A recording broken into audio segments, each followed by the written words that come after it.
olombelona rehetra ao anatin'ny tranomay no vonjenao voalohany, ny zanakao no avoakanao tao voalohany, sa hoe aizan'ny vola sy ny fitaovana ohatran'izao sy ohatran'izao, zay ve zany? Samy mety samy manana ihany koa ny fihetsehampony amin'izay zavatra rehetrarehetra zay. Mety misy ihany koa ny anao hoe iza ny nandoro an'ity trano ity, au lieu que hoe andeha hiantso ny pompier sy hoe andeha hiantso ny vahoaka anampy hanodra-drano, dia mety mizarazara ihany koa zany ny fomba fijery rehefa ao anatin'ny panika.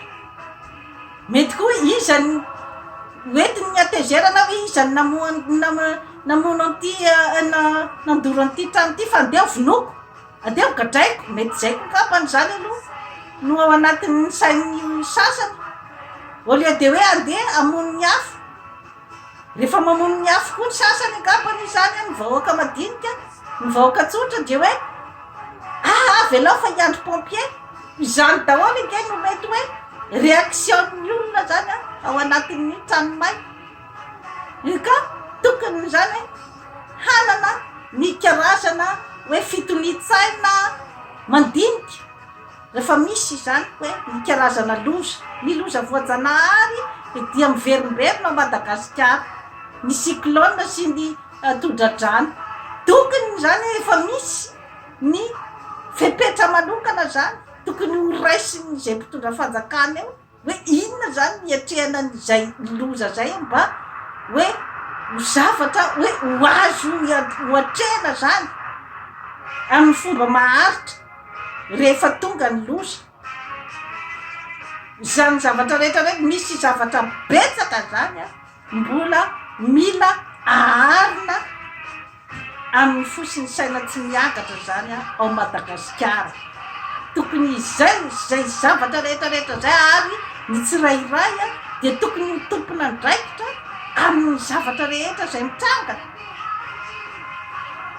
Tokony mitompona ndraikitra koa amin'ny fahasalaman'ny vatanao indrindrandrindra ny tsirairay, ary mitompona ndraikitra amin'ny zavatra rehetra izay mitranga amin'ny fiainana, satria ilay hoe mifampipasipasy andraikitra hoe ianona ny nahatonga an'izao, ianona ny nahatonga an'izao, fa tsy ilay mijery hoe inona moa zany ny andraikitra tao anatin'ny zao karazana fikorotanana sy conflit amin'izao fotoana izao. Zay zany no zavatra hoe tokony imasoantsika malagasy zany, satria dia ny coronavirus aloha, ny coronavirus mbola lazaina fa tsy tonga ao, mbola mitandrina amin'ny momban'io, fa ny karazana coronavirus amin'ny endriny maro samihafa dia efa nandalo ta Madagasikara daholo.